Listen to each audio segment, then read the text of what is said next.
ใส่บาตรอยู่แคมป์นำลีที่เฮือนผัก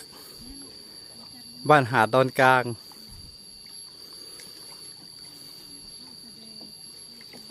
ตอนเช้าวันที่7 สิงหาปี2021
ในตอนเช้าวันศุกร์วันเสาร์วันอาทิตย์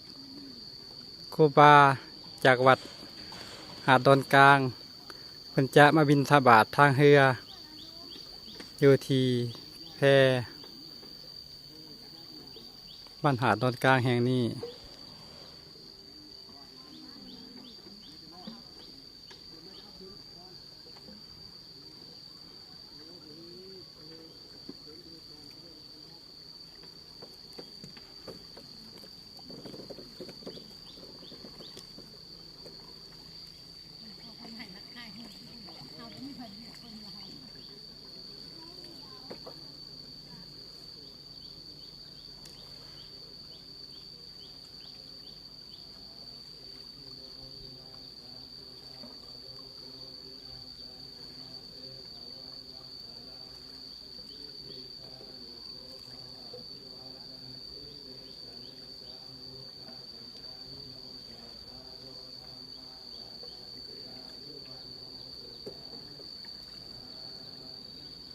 น่าจะตาบอดแล้วก็หยาดน้ำเนาะ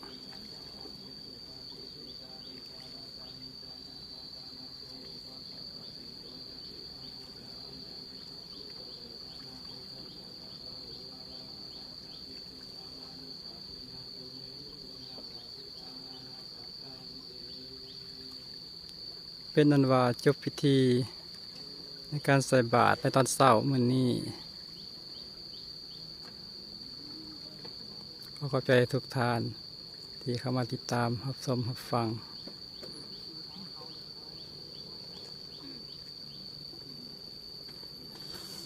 สบายดี